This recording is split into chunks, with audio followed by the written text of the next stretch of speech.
자, 시험 잘 보셨죠? 예. 뭘 웃으십니까? 자, 이제 한 2달 정도 남았습니다. 저는 요거 끝나면은 이제 올 한 해가 그냥 끝나버리는데 여러분 이제 중요한 시험을 앞두고 있는 걸로 알고 있습니다. 자, 뭐 문제는 뭐 풀어보신 대로고요. 가급적이면은 좀 뭐 시험에 나오는 유형을 좀 맞추어 가지고 문제를 좀 출제하려고 노력을 했습니다. 노력을 했고 좀 객관적으로 좀 답이 좀 명확하게 있는 문제들을, 그리고 뭐 제가 제 마음대로 답을 작성한 건 아니고 그 어떤 객관적 자료에 이렇게 의거해서 답이 있는 문제들을 좀 만들려고 노력을 했고요.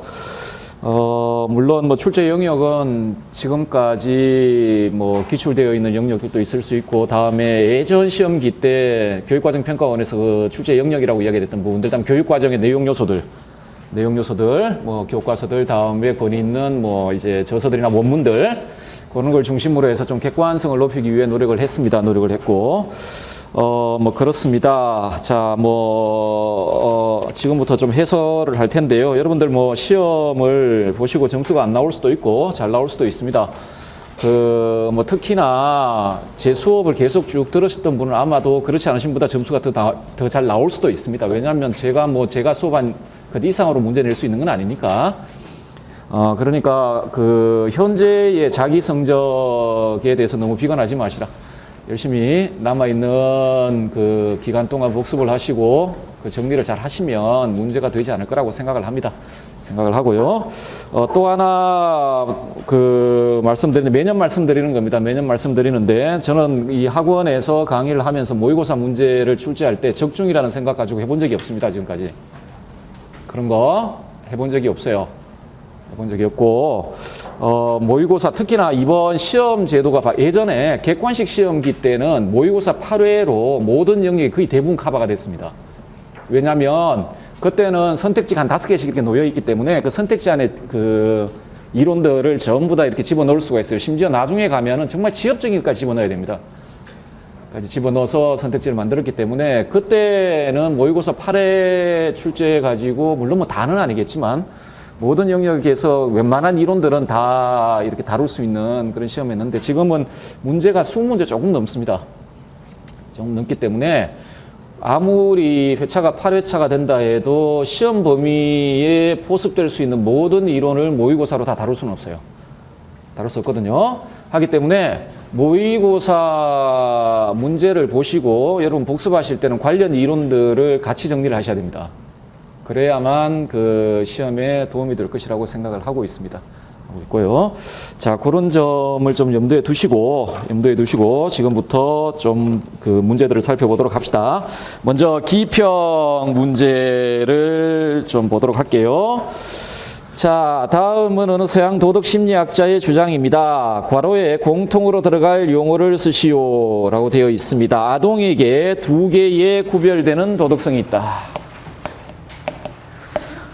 두 도덕성은 명확하게 단계를 구성한다기보다는 서로 연관되는 과정선상에 있다. 이 과정 중에 첫 번째 단계는 어른의 도덕적 제한의 결과로 나타나는 타율적 도덕성 단계.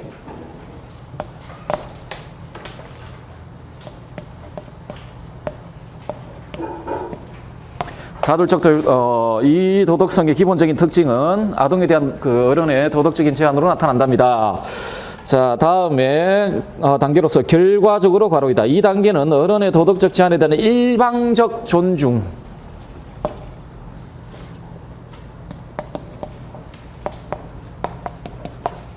자, 여러분 뭐 참고로 요거 반대말 뭡니까? 이 학자에게. 요 일방적 존중의 반대말. 2달 남았습니다. 일방적 존중의 반대말. 상호성입니다. 상호성, 호혜성. 타율적 도덕성 단계의 기본 특징은 어른들의 규준에 대한 일방적 존중입니다. 존중이라면 특히 규칙과 관련해서 규칙에 대한 이해와 관련해서 요 타율적 도덕성 그 단계의 하나의 특징이죠. 하나의 특징은 이 규칙. 어른의 명령으로 받아들이고 그것에 대한 일방적 존중이 특징이라면, 여기는요 규칙은 협동의 산물이요, 그렇죠? 그러니까 타인과 나 사이에 상호성, 호혜성이라는 기본적 관점 하에서 있는 협동의 사물로 바라보죠. 자, 이런 측면이 있습니다. 그래서 이런 단어들이 나오면 피아제라는 걸 아셔야 됩니다. 타율적 도덕성 단계, 뭐 일방적 존중, 뭐 이런 이야기들이 나오죠. 자, 두 번째 단계는 협동의 단계. 100%죠? 피아제죠? 협동의 도덕성, 자율적 도덕성이라고 불리워집니다. 자, 괄호는 자기중심주의와 어른이 아동에게 행사하는 제약이 합쳐진 결과이다. 자, 이게 방금 이제 괄호에 들어갈 내용이 아동의 자기중심주의와 다음에 어른의 규제, 제약이 합쳐져서 생겨난다. 어린 아동은 적시 처벌을 받는 것이 모두 나쁜 것이라고 간주한다. 그래서 타율성 도덕성 단계에 속한 애들의 모습을 지금 설명하고 있거든요. 자, 그래서 어린 아동은 처벌을 받기 때문에 거짓말을 나쁜 것으로 여긴다. 만약 처벌을 받지 않는다면 죄가 아니다. 이것은 객관적 책임이라는 표현, 그 단어가 하나 나왔네요. 타율적 도덕성 단계에서 그 책임에 대한 이해 여부, 아동이 어떤 방식으로 책임을 이해하느냐, 어른의 명령으로 주어져 있는 규칙과 그 규칙에 대응하는 정도의 결과의 정도에 따라 책임을 져야 된다고 생각을 하죠. 그걸 객관적 책임이라 하면 요 반대말은 뭐죠? 반대말? 쉽죠. 객관적의 반대말이죠. 주관적 책임. 요거는 그 자율적 도덕성 단계의 책임에 대한 이해, 그러니까 책임을 바라보는 관점의 차이죠. 자, 이렇게 되어 있습니다. 자, 요런 개념들을 포섭하고 있는 하나의 개념이 있습니다. 그걸 뭐라 그러죠? 타율적 도덕성 단계를 또 어떤 단계라고 부르죠? 도덕적 실제론의 단계라고 부릅니다. 그 안에 도덕적 실제론의 단계라고 부르죠. 자, 괄호 안에 들어갈 내용은 도덕적 실제입니다. 도덕적 실제론. 자, 만약 처벌을 받지 않으면 죄가 이것은 객관적 책임의 가장 순수한 형태이다. 신이나 어른이 금지하는 것이므로 거짓말은 나쁘다. 이것은 가장 순수한 형태의 타율이며 촉이 객관적 실제론이다. 라고 피에르가 말을 하고 있습니다. 자, 답은 도덕적 실제론입니다. 도덕적 실제론이고 우리 해설지를 보시면서 이것과 관련되어 있는 이론을 좀 간략하게 정리를 하고 이런 복습하실 때 여기에 살을 더 붙여서 복습을 하시기 바랍니다.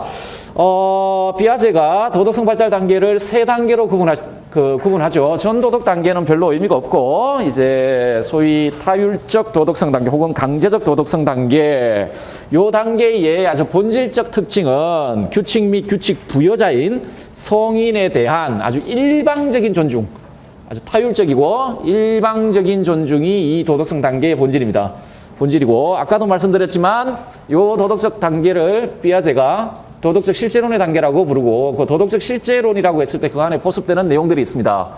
첫째, 자, 도덕 규칙을 외부에 존재하는 것으로 성인에 의해 부여되는 절대적이고 신성하며 불변적인 것으로 이해한다. 도덕 규칙에 대한 이해. 다음에 자, 요 단계에서 선을 도덕 규칙에, 그러니까 성인의 명령으로서의 도덕 규칙에 복종하는 것을 선으로 보고 도덕 규칙의 정신보다는요 그것의 조문을 더 중시하죠. 하기 때문에 이런 정신으로부터 객관적 책임이라든지 이런 생각들이 도출이 됩니다. 자, 행위의 도덕성 판단 기준은요 내적 동기를 고려하지 않죠. 내적 동기를 고려하지 않고 어떤 식으로 도덕 판단을 하죠? 객관적 결과나 규칙에 대한 정확한 수능 정도죠. 규칙과 행위 결과 요 사이의 대응 정도입니다. 만약 여기 뭐 컵을 깨지 말라라는 규칙이 있다라면 10개, 5개 동기 고려하지 않고 10개를 깬 애가 더 나쁜 애가 되죠. 10개를 깬 애가. 자, 그리고 아까도 말씀드렸던 객관적 책임을 중시하는 모습을 보여주고 다음에 도덕적 이행 동기, 타율적 도덕성 단계에서 도덕적 이행 동기는 뭐죠? 성인 권위에 대한 일방적 존중 또는 그 압력을 유지하는 것이고 다음에 정의관과 관련해서는 내재적 정의관, 속죄적 처벌, 이건 속죄적 처벌관은 그 소위 그 형벌적 정의관에 속합니다. 형벌을 어떻게 봐요? 그러니까 공정한 형벌이란 어떤 것이냐? 자, 그 속죄적 처벌관, 보복적 정의관, 이렇게 정의에 대한 관점들을 가지고 있다. 반면에 협동적 혹은 자율적 도덕성 단계에서 도덕 그 규칙에 대한 이해는요, 존중될 만한 가치를 중심으로 상호 합의에 의해 그리고 자유로운 결정에 의해 구성되는 것으로 이해를 합니다. 즉 상호 협의에 의해 변경될 수 있는 자율적 합의사항이라고 도덕규칙을 이해하고, 도덕적 행위의 동기는요, 인간들 사이의 도덕적 상호성의 가치에서 비롯되는 인식죠. 자, 다음에 책임과 관련해서는요, 주관적 책임 중시하고, 행위의 동기를 판별하는 그리고 다음에 행위 동기를 도덕 판단의 중요한 요소로 간주하고, 다음에 처벌관, 그 처벌적 정의관과 관련해서 호혜성에 의한 처벌 혹은 상호적 처벌을 선호하고, 분배적 혹은 평등적 정의관을 소유하고 있습니다. 자, 적어도 피아제와 관련해서는 타율적 도덕성 단계의 성격하고, 다음에 자율적 도덕성 단계의 성격을, 그 옆에 논점들 보이시죠? 도덕규칙에 대해서 어떻게 이해하냐, 어떤 정의관을 가지고 있느냐, 도덕적 행동 판별하는 기준이 뭐냐, 다음에 뭐 이런 것들 있잖아요. 그죠? 그 논점들을 기준으로 타율적 도덕성 단계와 자율적 도덕성 단계의 성격을 비교하실 수 있어야 합니다. 비교하실 수 있어야 되고. 자, 그 참고 한번 봅시다. 자, 일단은요, 피아제와 관련해서 한 문제가 출제가 되었는데, 물론 피아제 단독으로 출제된 건 아니고 듀리켄과 더불어 출제가 되었습니다. 듀리켄과 더불어 출제가 되었고, 그때 피아제와 관련되었던 건 뭐냐면 자율성 개념입니다. 제 기억이 맞다면 듀리켄과 피아제의 자율성 개념의 공통점하고 차이점 뭐 이런 거 써라고 나와 있을 겁니다. 자, 요거가 출제가 되었고요. 자율성 개념이 출제되었기 때문에 아마 자율성 개념 가지고 또 출제할 것 같지는 않은데, 자, 그리고 그러면 남아있는 영역이 있습니다. 제가 좀 간추려 보면, 자, 여러분들, 밑에 지금 요건 모의고사 과정이기 때문에 이론을 설명드릴 수는 없고, 제가 미출제 영역이라고 정리를 해둔 부분, 남아있는 부분을 이제 복습하실 때 반드시 확인을 하셔야 됩니다. 여러분들 지금 성적이 별로 잘 나오지 않는다 할지라도 만약 복습을 꾸준히 하다 보면 제가 미출제 영역이라고 되어 있는 부분들 있죠. 다음 위에 출제 영역이라고 되어 있는 부분은 기출문제 확인하십시오. 기출문제 확인을 하시고, 미출제 영역은 복습할 때 같이 정리를 하십시오. 정리를 하시면 가면 갈수록 점수가 높아지고, 제가 어디서 내겠습니까? 제가 내봐야 여기서 냅니다. 여기서 내니까 가면 갈수록 점수가 높아질 겁니다. 자, 일단은요, 나올 수 있는 좀 기입형 문제로 나올 수 있는 개념들을 좀 모아봤는데, 뭐 도식, 동화 조절 뭐 이런 거, 근데 인지발달론과 관련되어 있어서 직접적으로 다룰 것인지 잘 모르겠습니다만은 어쨌든 간에 개념들은 이해하고 계셔야 되고요. 도식, 동화, 조절, 평형화, 다음에 정의 개념, 도덕적 실체론 아까 보셨던, 자, 일방적 존중이라는 개념, 다음에 객관적 책임, 내재적 정의, 속죄적 처벌, 협동. 요까지는 속죄적 처벌까지는 타율적 도덕성 단계와 관련한 개념들. 다음에 협동, 자율적 도덕성 단계와 관련된 개념들, 주관적 책임, 호혜성에 의한 책임, 분배적 정의, 평등적 정의 뭐 이런 것들. 자, 요 개념들을 익혀두십시오. 그리고 요건 단순하게 기입형 문제뿐만 아니라 여러분 서술형이나 아니면 논술형 시험 문제를 해결할 때 동원해야 되는 개념들입니다. 동원해야 되는 개념들이니까 이 개념들 익혀두시고 의미 확인을 해두시고요. 확인을 해두시고, 서논술형 주제와 관련되어 있는 주제들을 좀 정리해보면, 인지발달론자들이 가지고 있는 인간관입니다. 이건 특히 사회화론자, 그러니까 특히 도덕사회화론에 소속될 수 있는 이론들이 있거든요. 예를 들어 뭐 전통적인 교육론이라든지 아니면 행동주의 라든지 이런 것들 있잖아요. 자, 그런 것들 아니면은 좀 다른 측면에서 프로이트 같은 사람들이 가지고 있는 인간관들 있잖아요.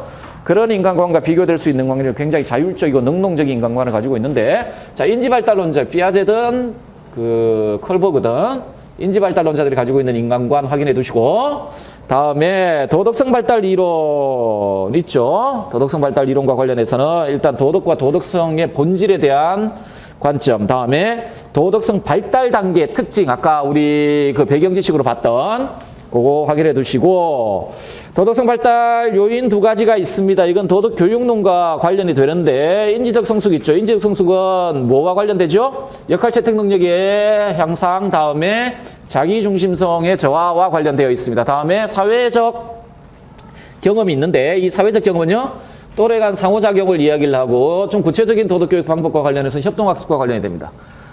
관련이 되고요. 자, 그래서 도덕교육론, 특히 도덕교육의 방법으로는 뭐 협동학습, 다음에 도덕교육에서 교사의 역할을 조금 확인해 두시고, 그 비유적으로 삐아제가 이야기하는 건 나이 많은 협조자 이런 식으로 비유적으로 이야기를 합니다. 그것이 가지고 있는 의미를 확인을 해 두시면서 삐아제의 이론을 정리를 하시기 바랍니다. 오, 학원에 도둑이 들었나? 시계를 떼가 버렸네.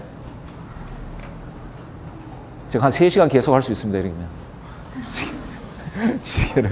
시계를 떼가 버렸는데, 자, 저도 시계가 없고, 저는 몸에 뭘 걸치는 거 굉장히 싫어해요. 반지, 시계, 귀걸이 이런 거 몸에 뭘 걸치는 걸 굉장히 싫어해서 결혼한 이후도 반지 껴보고 다닌 적이 없습니다. 다닌 적 없고 그래서 예전에 누가 왜 반지를 안 끼고 다니냐고 물어서, 그 외국애가 물어서 무겁다 이런 식으로 표현을 하니까 막 무거워서, 근데 그걸 말 그대로 받아들이는 게 아니라 얘가 결혼 생활에 문제가 있구나 이런 식으로 받아들여요. 그러니까 그걸 이제 비유적으로 이야기했다 생각을 한 겁니다. 이렇게 생각을 해서, 그러면서 막 그래서는 안 되지 뭐 진짜 무거워서 하고 다니잖아요. 진짜 무거워서 이렇게 막 몸에 뭘 걸치는 것, 옷은 어쩔 수 없이 입고 다닙니다. 입고 다니는데 걸치는 걸 싫어하는데, 자, 예, 도둑이 가져가지 않았네요. 달아났네. 자, 어쨌든 여러분, 그 미출제 영역 중심으로 해서 그 정리를 잘 하세요. 지금 제가 일종의 목차처럼 정리를 해 뒀는데, 복습하실 때 반드시 확인하셔야 됩니다. 지금 이미 지금 뭐 얼마 기간이 안 남았기 때문에 복습하는 시간이 그렇게 많이 걸리지 않을 거라고 생각을 합니다. 정리 기간이라고 생각을 하니까. 물론 사람, 개인마다 좀 차이는 있겠지만, 그럼에도 불구하고 좀 노력을 하셔서 복습을 하시기 바랍니다. 자, 두 번째 문제 한번 보도록 합시다. 다음 대화에서 괄호 안에 들어갈 수업 모형의 명칭을 쓰라 라고 되어 있고요. 뭐 이래저래 많은 수업 모형들이 출제가 되었는데, 뭐 이번 시험기뿐만 아니라 예전 시험기에도 통틀어서 이야기한 많은 그 모형들이 수업됐습니다. 자, 요거는 지금까지 한 번도 출제되지 않은 수업 모형이고요. 지금까지 단 한 번도 출제되지 않은 수업 모형이었습니다. 자, 갑 보겠습니다. 저는 도덕적 문제를 합리적으로 해결하는 능력을 소유한다고 해서 학생들이 타인과 더불어 도덕적 삶을 영위할 수 있다고 생각하지 않습니다. 자, 이 수업 모형이 만들어질 때 이 수업 모형을 만든 사람이 가지고 있는 하나의 문제의식입니다. 콜버그 유형의 도덕교육 방식을 통해 학생들이 평생을 거쳐 도덕적 삶을 영위할 수 있지는 않다. 그래서 소위 높은 수준의 도덕적 사고력을 가지고 있다고 해서 이 학생들이 도덕적 삶을 영위하는 게 아니다. 그리고 도덕은 또 그런 도덕적 사고와 관련된 것도 아니고, 오히려 형제적 사랑이라는 의미에서 사랑을 주고받을 수 있는 능력, 타인과 더불어 사랑을 주고받고, 그래서 타인에 대한 두려움, 자기 자신에 대한 두려움 이런 것들로부터 해방될 수 있고, 그렇죠? 자, 그래서 저는 그와 같은 능력을 길러주고 싶은데 도덕 수업 시간에 어떤 수업 모형을 사용하면 좋을까요? 그렇다면 괄호를 사용하는 게 좋겠습니다. 왜냐하면 그것은 서로 친밀하게 행동하는 방식, 타인과 자연적인 조화를 성취할 수 있는 능력의 발달에 주로 관심이 있는 수업 모형입니다. 이 수업 모형을 뭐라 부르죠? 고려 모형이라 부릅니다. 고려 모형이라 부른다. 배경지식 한번 볼까요? 이 고려 모형의 그 이론적 기초가 되는 도덕 교육의 본질과 목표와 관련되어 있는 관점이 있습니다. 한번 읽어보도록 하겠습니다. 도덕 교육은 개인을 자신과 타인에 대한 두려움과 불신이라는 족쇄로부터 해방시켜주는 것이며, 학생들로 하여금 형제적 사랑이라는 의미에서 사랑을 주고받을 수 있는 능력을 키워주는 게 도덕 교육의 본질이다. 목표요 본질이다. 따라서 도덕 교육은 규칙이나 금지 사항을 분석하거나 도덕적 문제를 합리적으로 해결하는 능력의 발달에만 관심을 두어서는 절대 안 되며 오히려 도덕 교육을 통해 혹은 이 고려 모형을 통해 무엇을 갖추게 해야 되느냐? 감정, 사랑과 감정이입, 그리고 타인들에 대한 적극적인 고려, 그걸 할 수 있는 능력, 이런 걸 개발해야 한다. 그래서 도덕교육의 목표는 참으로 친밀하게 행동하는 방식을 발달시키고 다른 사람들과의 자연적인 조화를 성취할 수 있도록 도와주는 것이어야 한다. 라는 게 고려 모형의 기초가 되고 있는 어떤 이론들, 그 중에서 도덕교육의 목표와 도덕교육의 본질과 관련되어 있는 관점입니다. 자, 다음에 일종의 그 절차라고 할 수 있겠는데요. 절차라고 할 수 있겠는데 라이프라인 시리즈라고 되어 있죠. 그 라이프라인 시리즈는 크게 그 세 가지의 절차 중에 그 각 절차마다 단원들이 있습니다. 그 명칭들 좀 알아두시고 내용들 확인하십시오. 복습하실 때 타인의 입장 보기, 뭐 단원 1 민감성, 단원 2 결과, 단원 3 관점. 그다음에 규칙들을 입증하기 혹은 규칙 시험하기. 뭐 밑에 또 단원들 있죠. 그 단원들 있고 마지막으로 여러분은 어떻게 행동할 것인가 했을까? 당신은 무슨 일을 했었겠는가? 뭐 이런 식의 세 가지 절차로 구성되어 있습니다. 시리즈가. 그리고 하위 다리들이 있으니까 그 명칭들하고 그 안에 어떤 내용이 있는지 복습하실 때 확인하시기 바랍니다. 자, 3번 문제를 봅시다. 다음은 중국 유학 사상가의 주장입니다. 괄호에 공통으로 들어갈 용어를 쓰시오라고 되어 있네요. 공은, 이거 뭐 사의 반대말인 공은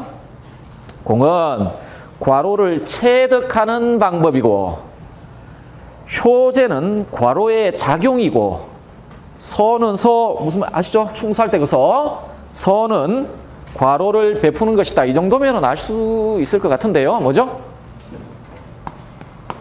인이죠. 그래서 이 인을 주자께서 아니면 공심 이렇게 이야기할 때도 있죠. 인을 회복한다, 공심을 회복한다. 반대말 사심, 사심무력 이렇게 되어 있죠. 효제는 인이 드러난 작용이죠. 부모님에게 효도하고 집안의 어른을 공경하는 건 인위적으로 누가 시켜서 그런 게 어떤 의미에서는 자연적인 겁니다. 그죠? 인이 아주 자연스럽게 드러나는 것이고, 서는요? 왜 공자님께서 말씀하셨죠? 인을 실천하는 방법이라고 말씀하셨죠? 인을 실천하는 방법이죠. 다음에 인을 체득하기 위해서는요, 사를 제거해야 됩니다. 인을 체득하기 위해선 그 사심 있잖아요. 그걸 실현하기 위해 사심을 제거해야 되죠. 사를 제거해야 되죠. 하기 때문에 공이 인을 체득하는 방식이죠. 자, 체득하는 방식이고요. 두 번째 봅시다. 천지는 만물을 낳는 것을 마음으로 삼으니 사람과 사물이 생겨나며 각각 천지의 마음이 만물을 낳는 마음을 얻었다. 마음으로 삼는다. 그러므로 마음의 덕을 말하면 심지덕 라고 말이 나오네요. 심지덕이라는 말이 나오네. 마음의 덕을 말하면 비록 그것이 총섭 관통하여 갖추지 않음이 없으나 한마디로 심지덕은, 마음에 있는 덕은 인이다. 그리고 뭐 예질이 이런 식으로 이야기하기도, 사랑의 이치 이런 식으로 이야기하기도 하죠. 인이다. 자, 주자의 인 개념입니다. 천지가 만물을 낳는 마음이요, 마음에 갖춰져 있는 덕이요, 사랑의 이치요, 다음에 아까 만물을 낳는 마음이라 그랬잖아요. 그러니까 사람의 성이 아니라 천지에 있을 때는 그걸 원이라 그러죠. 이 원이 만물을 낳는 마음이에요. 그래서 생의 이런 식으로 이야기를 하죠. 이게 이제 우리 마음에 내재하면 성이 되고 선의 본질이 인이 될 텐데, 인도 생의죠. 만물을, 그러니까 사랑한다는 건 만물을 살아있게 하는 것이니까 생의라고 이야기를 하죠. 자, 정리 한번 해볼까요? 인의 의미, 주자의 인의 의미를 한번 살펴볼게요. 사랑의 이치, 예질이 이렇게 이야기하는 것. 다음에 심지덕. 주자의 다른 글에 보면 심지리라고 이런 식으로 이야기할 때도 있습니다. 당연한 이야기죠.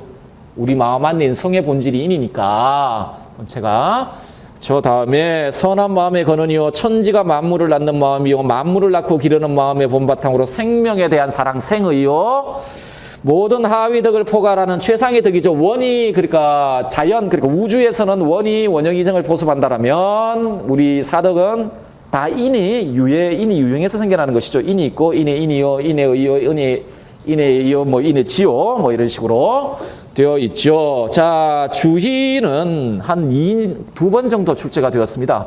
3번 시험에서 이미 2번 정도 출제가 되었는데, 첫 해에는 왕양명을 조연으로 삼아서 지행관계 문제와 관련된 이야기를 출제했습니다. 주자의 지행관계는 3가지 명제로 구성이 되죠. 지행은 병진한다. 병진해야 한다. 다음에 선지, 후행, 다음에 마지막이 뭡니까? 하지만 무거운 건 행이고 가벼운 건 지다. 요게 동주자의 그 지행관계와 관련되어 있는 3가지 주장입니다. 3가지 주장인데, 한번 출제된 건 지행병진 관련해서 요것의 근거를 묻는 일종의 그런 형태의 문제가 출제가 되었고요.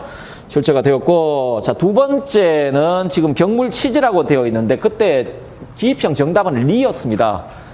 기입형 정답은 리였는데 양명하고 주자 또 이렇게 등장을 시켰습니다. 양명주자를 등장을 시켜서 위에 주자가 경물치지 이야기하면서 경물치지를 통해 획득하고자 하는 게 이거 아닙니까? 그렇죠?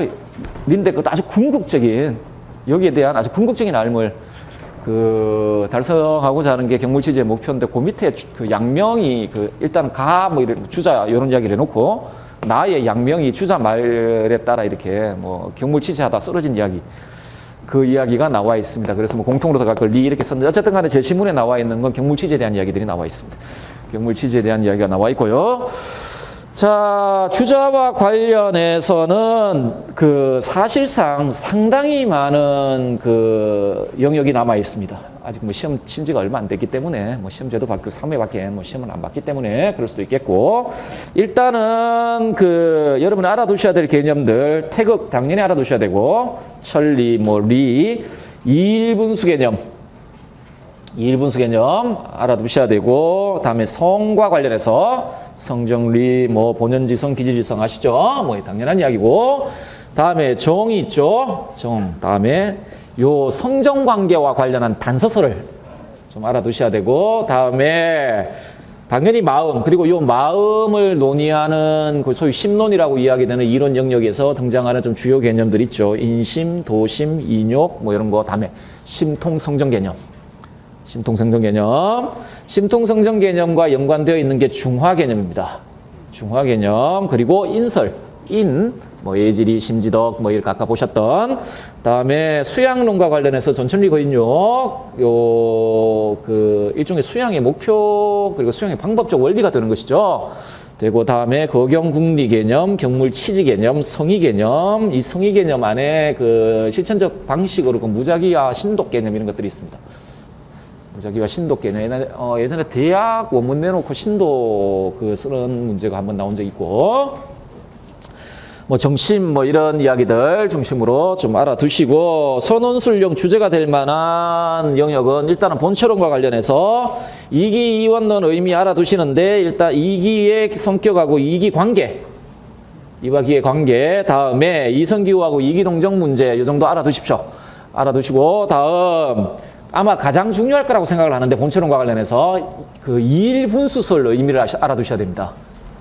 이일분수설 의미, 다음에 이게 아주 수양론적이고 다 뭐 이런 의미들이 있는데, 함의가 있는데 반드시 본처론과 관련해서는 이일분수설 잘 알아두시고, 자, 그 다음에 심성론과 관련해서는 성정리설 아셔야 되는데 이걸 수양론과 좀 연결해서 파악하실 수 있어야 됩니다. 주자 수양론 체계와 다음에 바탕이 되는 성정리 관점. 그래서 뭐 요 안에는 성정리, 본전지성과 기질지성의 관계, 성선의 근거, 수양의 목표 이런 것들 중심으로 해서 조금 확인을 해두시고, 그 다음에 성정관계 있죠? 성정관계에서 성정체용과 성발위정 기본인데 이 단서설 아시죠? 사단은 사득의 단서 이거 있죠? 이게 성정관계에서 나옵니다. 성은 인의 예지, 이게 잘 바라면 사단을 바라게 되죠. 그죠? 요 단서설의 주장을 주자의 이 성론과 성정관계와 관련해서 잘 이해를 하셔야 됩니다. 해두시고, 다음에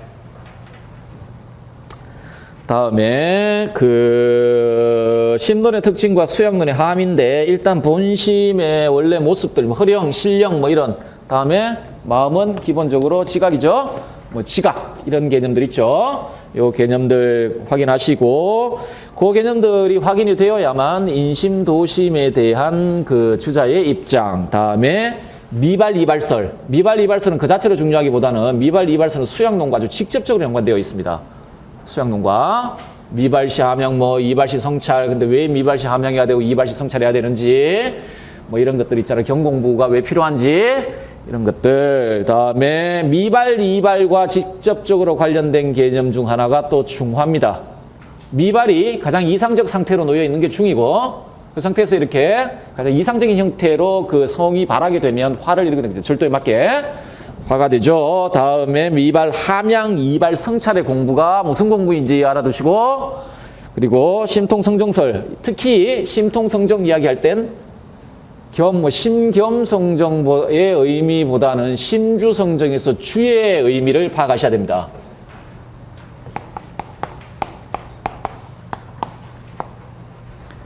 이 주의 의미 있잖아요. 주재한다라는 말의 의미. 이 주제의 의미. 주제의 의미 뭡니까, 여러분? 성에 따른 마음의 운영이에요. 성에 따른 마음이 서양 윤리와 관련해서 굉장히 자율성 개념하고 많이 가깝습니다. 이렇게 마음에 있는 도의에 따라 마음이 작용하고 있는, 도의에 따라 내 여러 가지 생각들이나 이런 것들이 난다면 거기에 따라 규제하고 행동도 규제하고 이런 것이죠. 그죠? 자, 요 주제 개념을 잘 이해를 해 두시고, 심통성정에서 특히 심주성정의 의미로 볼 때 주제한다, 마음이 주제한다라는 말이 무엇인지, 파악을 해 두시고, 자, 다음에 중화설이 중화설 하나는 없으십시오. 자, 다음에 인설 당연히 확인하셔야 됩니다. 인의 의미를 일단 확인하셔야 되고, 다음에 인과 사득의 관계. 근데 이건 인의 성격 및 의미에 다 포섭이 되어 있습니다. 그래서 확인하시고, 수양론이 제일 중요합니다. 어떤 의미에서 주자한텐. 공부의 목적과 그것의 본체론적, 심성론적 근거라는 말은 무슨 말이냐면, 여러분 위에 본체론, 그러니까 내지는 도체론 공부하시고 다음에 심성론 공부하시잖아요. 요것들을 전부 공부와 관련 지을 수 있어야 된다는 겁니다.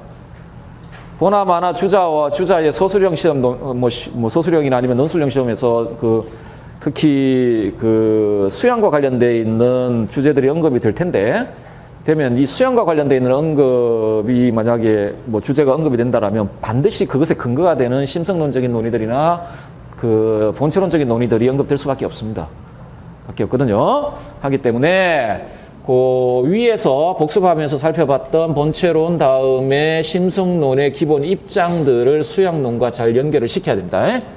연결을 시키시고, 다음에 거경의 대학 3강령 의미 확인하시고, 다음에 거경 공부의 방법, 다음에 경공부 본령 공부로서 경공부 있죠. 다음에 대학 8.5개 경물치지, 성의정심 이렇게 특히나 경물치지하고 성의정심을 경물치기 지공부, 성의정심 행공부로 나눴죠. 그 의미, 다음에 특징 이런 것들 좀 확인을 해 두시기 바랍니다. 그러면은 대충 주자에 대한 복습들, 그리고 핵심들은 복습이 되지 않을까 생각을 하고 있습니다. 4번 문제를 보도록 하겠습니다. 4번 문제요. 4번 문제. 다음은 두 한국 유학 사상가의 가상 대화입니다. 제자와 스승의 대화인데, 기억 니언에 들어갈 용어를 각각 쓰세요라고 되어 있습니다. 갑이 선생님께서는 성인이 되고자 하는 뜻을 세우고, 이걸 보통 뭐라 그러죠? 입지 이렇게 이야기하죠. 지금 이 문제입니다. 이의 수양 체계와 관련되어 있는 문제입니다. 이의 수양 체계.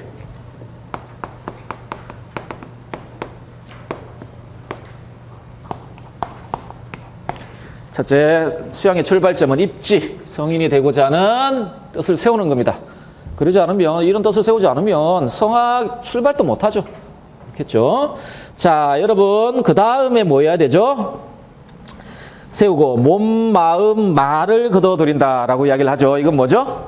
수렴이거든요. 입지했으면, 자, 이거는 학과 관련해서 소학 단계입니다. 소학 단계고, 마음을 거두어들이고, 세 가지죠. 말을 거두어들이고, 말수렴, 언수렴이라고 몸을 수렴하고, 생각을 수렴하고, 세 가지인데요. 세 가지인데, 자, 요거 소학 단계고, 소학 단계인데 이게 경공부의 시작 단계입니다. 수학 단계의 다음에 경공부와 관련해서는 1단계라 그래야 되나? 이게 시작 단계가 경공부의 시작 단계가 되고요. 자, 비로소 국리 공부에 임할 수 있고, 자, 수렴했으면 이제 이게 본래 마음을, 그러니까 그 마음이 가지고 있는 본래 지각력이나 이런 것들이 가려지지 않고 그대로 유지돼야만 또 국리 공부를 할 거 아닙니까? 그죠? 국리 공부를 합니다. 자, 요렇게 임할 수 있다고 하셨는데 그럼 국리 공부 다음에 저희가 착수해야 할 공부는 무엇인지 알고자 합니다. 자, 국리가 분명해졌다며 어쨌든 간에 이도 지행병진을 굉장히 강조합니다. 뭐 지공부를 통한 행공부의 효용, 뭐 행공부를 통한 지공부의 효용 뭐 이런 식으로 이야기를 하면서 지행은 병진해야 한다라는 걸 강조함에도 불구하고 이왕 그 주자의 기본적인 공부 체계는 기본적으로 받아들입니다. 선지, 후행 뭐 이런 식으로. 자, 국리했으면 국리가 분명하게 이루어졌다라면 된 후라면 그 다음에는 어떻게 해야 되죠? 반드시 힘서실천함 이를 궁행 뭐 이런 식으로 부르죠. 궁행인데 그 성악지묘에 보면 그 챕터 이름은 궁행으로 되어 있지 않고 성실로 되어 있습니다. 왜냐하면 궁행의 핵심이 성실이기 때문에 궁행의 핵심이 성실이기 때문에 챕터 이름은 성실로 되어 있어요. 성실로 되어 있거든요. 그래서 저번에 성 관련된 이 문제는 출제했죠. 이 성실, 성 관련해서 아마 작년에 출제했던 걸로 기억나는데 자, 어쨌든 궁행해야 하네. 그런데 그것은 참된 마음이 실심이라고 불려지는 참된 마음이 있어야 되기 때문에 성실은 궁행의 근본이다. 성실은 궁행. 자, 이미 학문하는데 성실하다면 다음에 할 일은 무엇입니까? 라고 이야기를 하는데 이미 그 학문하는데 성실하다면 다음에 할 일은 무엇일까요? 궁행했으면 다음 교기질. 역행하여 기질을 바로 잡아야 한다는. 치우친 기질을 바로 잡아야 한다. 교기질 해야 한다라고 이야기를 하고 있습니다. 자, 뭐 이렇게 이야기가 되고 그래서 기역은 궁행 혹은 힘서실천함 뭐 이렇게 역행이죠. 역행. 궁행 역행. 힘서실 무실역행 뭐 이렇게 이야기하기도 하고 자, 궁행 역행 뭐 다 된다라고 생각하시면 되고 그 다음에 해야 할 일은 힘서 어떻게 해요? 나의 치우친 기질을 바로 잡아야 한다. 치우친 기질을 바로 잡아야 하고 그리고 이 과정에 또 하나 나와 있는 게 그 정심입니다. 이 정심이 정심장이라고 되어 있는데요. 그 성악지도의 정심장이라고 되어 있는데 이 정심을 두 가지로 나눕니다. 함양, 성찰로 나눠요. 함양, 그러니까 대학 8조목의 이 정심의 본의를 이 정심 공부를 함양 공부, 성찰 공부 이렇게 봐요. 이렇게 보고 요걸 이제 그 경 공부의 마지막으로 봐요. 경 공부의 마지막으로 보고 있습니다. 지금. 자, 이렇게 되어 있습니다. 이렇게 되어 있고 저 배경 지식 한번 봅시다. 이 수양 체계인데 입지. 악에 경도되기 쉬운 욕정을 가진 인간이 스스로 도덕적 자각을 통해 성인이 되고자 뜻을 세우는 것. 수렴. 경공부의 시작으로 몸가짐과 마음가짐, 언어 사용에 있어 단정하고 엄숙하게 함으로써 개개의 개인적 사사로움을 경계하고 마음의 본체를 회복하는 공부. 국리. 인간이나 사물의 본질이나 원리를 규명하고 마음의 중절을 견지하도록 선을 정확히 판단하며 이에 근거하여 선을 바르게 실천할 수 있도록 하는 원리를 파악하는 공부. 정심은 함양, 성찰 이런 식으로 되어 있는데 함양 공부는 마음의 미발시의 계신 공부의 태도로 경을 유지하여 선성을 유지하고 드러내는 공부요. 성찰은 마음의 이발시의 선악의 기미를 살펴 천리를 보존하고 인욕을 막는 공부가 되겠습니다. 그래서 그 세 체계가 있거든요. 그러니까 지금 성약집에서 나오고 있지만 그걸 세 가지로 그 이의가 요약을 하는 게 공부 체계는 세 개다. 거경, 국리, 역행 이렇게 세 체계다라고 이야기를 합니다. 요거는 출발점은요. 수렴, 그 마지막은요 정심 이렇게 이야기하는데 함양성찰을 이야기를 하는 것이고 국리공부 있고 다음에 역행이 있고요. 이 역행은 특히 교기질과 관련되어 있습니다. 역행하여 치우친 기질을 이렇게 바꿔 나가는 것 있잖아요. 되어 있습니다. 그래서 극기하여 기질의 병폐를 바로잡는 공부가 역행. 궁행한 다음엔 교기질 해야 됩니다. 궁행으로 교기질 해야 되거든요. 자, 그래서 예의의 엄격한 준수를 통해 몸과 마음을 다스리고 사욕을 억제하는 공부 이런 식으로 되어 있습니다. 자, 기출 영역 한번 봅시다. 아까 다시 말씀드린 복습하실 때 기출 영역에 나와 있는 내용들 한번 확인을 하고 어떤 내용이 나와 있냐면 2015년 논술용 이왕 선생님과 더불어 출제를 한 걸로 알고 있는데 인심도심설 출제했습니다. 인심도심 뭐냐? 다음에 요 인심도심설 근거에서 수양의 원칙하고요. 다음에 수양의 방법으로서 경공부를 어떤 식으로 바라보았는지 출제를 했습니다. 아까도 말씀드렸지만 특히나 승리학자들이 유가들 수양법은 물론 기입형이나 이런 아니면 그냥 간단한 서술형 같은 경우 그냥 직접적으로 내겠지만 조금 길게 쓴다라고 하면 반드시 심성론과 본체론의 입장들 동원하게 되어 있습니다. 수양론은 동원하게 되어 있는데, 자, 다음에 지난 연도에 이 성개념을 출제를 했습니다. 개념 2가 이 성개념을 어떤 의미로 사용했는지 출제를 했고요. 자, 남아있는 부분 보도록 할게요. 본체론적인 개념으로 이기지묘, 다음에 아마 이 이기지묘보다 더 중요한 개념은 기발이성입니다. 이거는 이황과 관련이 됩니다. 이황은 이발도 인정을 하잖아요. 자, 기발이성, 다음에 가장 본체론에서 가장 중요한 개념 이통기국 개념. 다음에 사단과 칠정의 의미 좀 확인을 하시고, 이것도 사단칠정 개념 그 자체가 중요한 게 아니라 사칠 논쟁에 개입하죠. 그리고 이황과 비교를 좀 해보시는 것. 다음에 수양로 심성정의 일로설 있죠. 이것도 이황의 이황 비판과 관련되어 있습니다. 이황의 이기호발설에 따른 본연지성과 기질지성의 엄격한 부분, 사단과 칠정의 엄격한 부분, 요거 하는 것과 관련됐고, 입지, 수렴, 정심, 국리, 역행, 성실, 교기질, 이런 수양론과 관련되어 있는 개념들 좀 보시고, 선원술령은 아까도 말씀드렸지만 본체론과 관련해서 이기지묘, 기발, 이성의 함의 좀 확인을 하시고, 다음에 이통기국설의 내용과 그것의 독창성 및 수양론적 함의 좀 확인을 하시고요. 이때 독창성이라는 거 예전에 주자의 이일분수설과의 차이점 이런 식으로 한번 내전 서답형 시험에 문제가 나와 있는데, 차이점 써라 할 수도 있고 발문의 내용은 바꿔도 됩니다. 이일분수를 이통기국의 관점에서 해석해보라라고 할 수도 있고, 주자의 이일분수 개념을 줘놓고 이통기국이라는 관점에서 이일분수를 어떤 식으로 해석했는지 써보라라고 이야기할 수도 있고, 심성론에서 가장 중요한 주제는 사당칠정론입니다. 사단칠정론. 그리고 인심도심설은 이미 출제를 했거든요. 사단칠정론, 사단과 칠정의 성격 및 그것의 관계 확인하시고, 수양론과 관련해서는 수양의 목적, 거경, 국리, 역행의 수양 체계 보시고, 수양의 과정, 입지, 수렴, 국리, 성실, 역행, 교기질, 정심, 요 과정의 내용 및 성격, 그리고 지행관계 문제인데 이건 지행명진 강조했다 공요 이야기 나오는 부분인데 그거 체크만 해두시면 될 거라고 생각을 하고요. 자, 이런 정도로 복습을 하실 때 복습량이 많나요? 뭐 많습니까? 이미 다 알고 계신 거 확인하시는데. 네, 자, 농담 반 진담 반처럼 이야기하는 건데, 일단 만약에 아직도 정리가 잘 안 되신다면 이번 기회에 다 정리를 하십시오. 정리를 하시면 되겠습니다. 5번 문제 봅시다.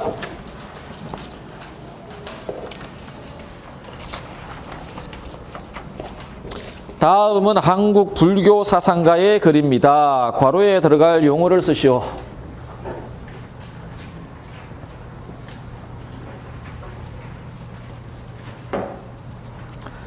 중관론과 12문론과 같은 중관의 논서는 모두 집착에 대해 두루 비판하고, 비판을 또 비판하며, 비판하는 것도 비판되는 것도 더 이상 인정하지 않으니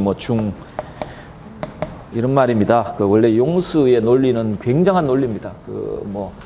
논리인데, 자, 여러분 이 주장의 의미를 아시려고 하실 필요 없습니다. 이 주장에 이건 팔불중도의 각 항의 내용을 혹시라도 공부하실 때 보시면은 이 주장이 무엇인지 압니다.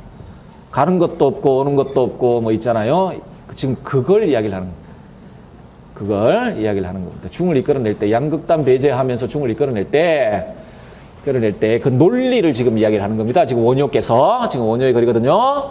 자, 이는 바로 가기만 하고 두루 미치지 않는 논이다. 유에 대한 논의 관점이 좀 빠져 있다라는 말입니다. 그걸 비유적으로 지금 말씀하고 계시고, 이에 반해 육아사지론이나 습대성론 등과 같은 유식의 논서는 깊고 얕음을 설정하고 법문을 비판적으로 해석하여 자신들이 주장하는 법을 버리지 않으니 이는 바로 주기만 하고 빼앗지 않은 논이다. 유에만 관심을 가지고 공예에 대해서는 잘 관심을 가지지 않는다라는 말을 하고 있네요. 모든 경전들의 요지를 뽑아 이제 대승기실론을 말하는 거고요. 기실론을 지었으니 이 기실론이야말로 모든 경전의 관심이다. 진짜 핵심이다는 말이죠. 이를 펼치면 무량무변의 뜻이 되고 종취가 되고 이를 모으면 무엇의 법으로 종료가 된다라고 되어 있습니다. 이 주장 안에 지금 화쟁의 논리가 포함이 되어 있습니다. 화쟁의 논리가 포함이 되어 있는데요. 자, 괄호 안에 뭐 들어가죠? 펼치면 온갖 이론들, 다음에 온갖 개별적인 사항, 이런 것들이 다 펼쳐지고, 그걸 모으면 어디로 수렴이 되죠? 일심이문. 이 안에 지금 일심이문이 들어가 있고, 이 주장 안에 화쟁의 논리가 함축되어 있다 그랬죠. 그 당시에 막 다투었던 게 소위 유종이라고 불려죠. 이건 유식과 관련, 다음에 공종이라고 불리는 중간 관련되어 있다. 특히나 요 두 종파가 막 싸웠잖아요. 요 두 개의 화쟁 서로 원흉회통하도록 하는 건데, 이 논리가 어떻게 되죠? 화쟁의 논리, 그러니까 화쟁의 근거가 되는 게 일심이문이고, 기실론의 일심이문 사상이고, 대승기실론의 일심이문 사상이 이게 화쟁의 근거가 되고, 화쟁의 근거가 된다는데, 간단하게 이야기하면 어떤 방식으로 방금 글에 나와 있죠. 일심이 있고, 이게 펼치면 진여와 생멸로 펼쳐지지만, 진여 생멸은 따로 독립해서 떨어져 있는 것이 아니고 서로 원흉회통하는 관계. 그래서 이것들을 모으면 일심으로 귀환되죠. 환기일심이라고 그러죠. 하기 때문에 유종도 일심이 펼쳐진 것이고, 공종도 일심이 펼쳐진 것이고, 진여와 생멸이 원흉회통하듯이 유종과 공종이 서로 이렇게 대립하는 것이 아니라 원흉회통에서 하나로 통합되면 일심으로 귀환하죠. 그렇죠?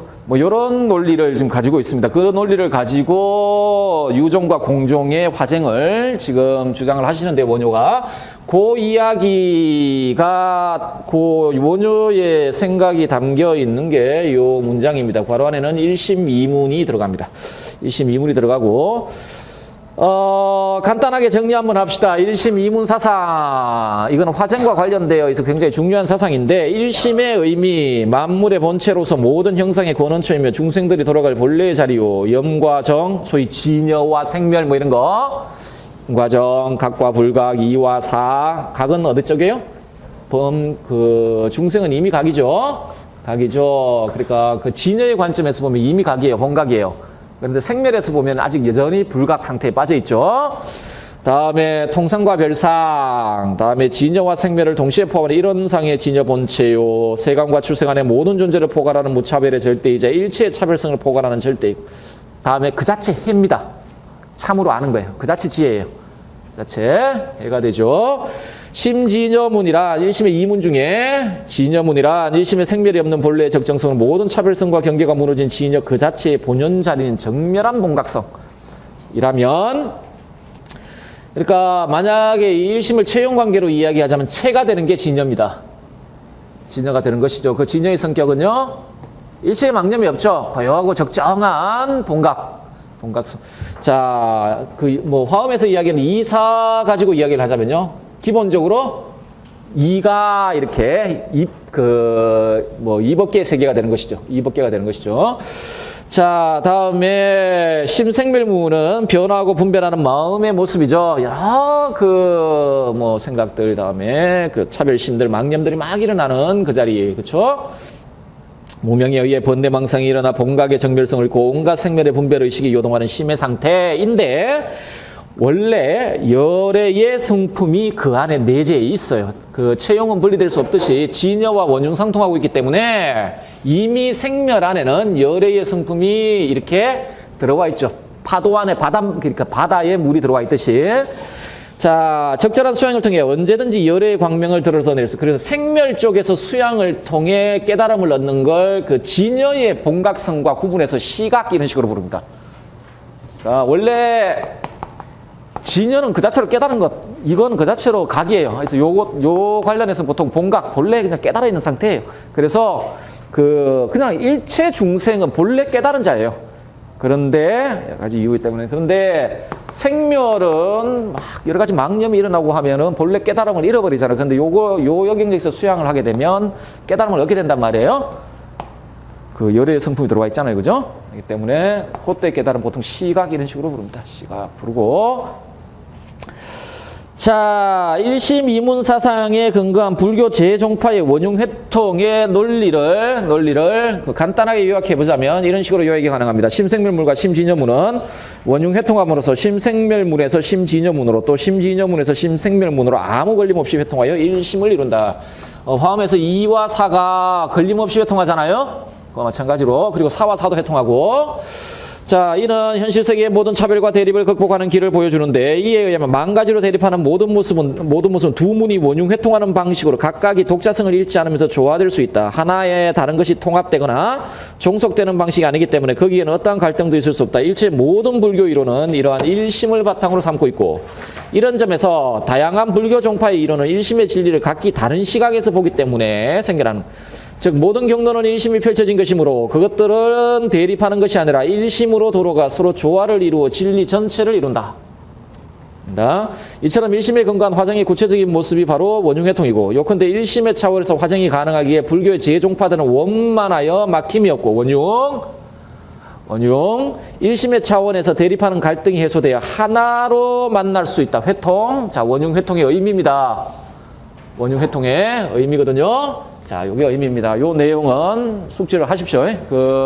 어쨌든 간에 한국의 불교 통불교고 어떤 방식으로 회통, 그러니까 대립하는 종파들을 이렇게 화해시키려고 했는지 그 논리가 무엇인지는 원효에게도 중요하고 의천과도 관련해서도 중요하고 다음에 나중에 진울과 관련해서도 중요한 주제가 되겠습니다. 자, 출제가 한번 되었는데 제 시문은 엉뚱하게도 의천대사가 원효대사를 존경하는 주제로 나와 있는 내용들 있죠.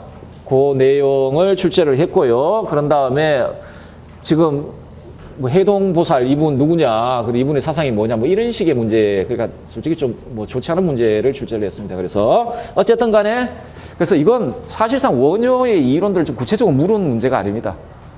그냥 원효의 화쟁 사상 이런 식의 정답이었던 것 같은데 그래서 어쨌든 여러분 원효 대사와 관련해서는 일심 이문 사상의 기본 내용들을 아셔야 되고요. 이를 통해 대립하는 종파를 어떤 식으로 화해시키려고 했는지 좀 살펴보셔야 되고 또 하나 지금까지 기출된 거 쭉쭉 보시면은 또 강조되고 있는 게 화쟁을 위한 실천 수양법이 있습니다. 지관 이행의 내용을 좀 아셔야 됩니다. 지관 이용의 내용. 자, 그래서 기입과 관련 일심, 심진여문, 심생멸문, 원흉회통, 환기일심, 지행, 관행, 지관 이행 이 정도. 화쟁의 근거인 일심 이문 사상의 특징을 아셔야 됩니다. 일심, 심진여문, 심생멸문의 특징 및 그것들의 관계, 일심 이문의 원흉회통이라는 의미와 그것과 화쟁, 그게 어떤 관련이 있는지 알아두시고 다음에 화쟁을 위한 실천 방법인 지관 이행 특징 알아두셔야 됩니다. 도대체 지행과 관행이 무엇이고 이게 우리 일심과 어떤 식으로 관련을 맺고 있으며 그렇죠? 이런 내용들 있지 않아요.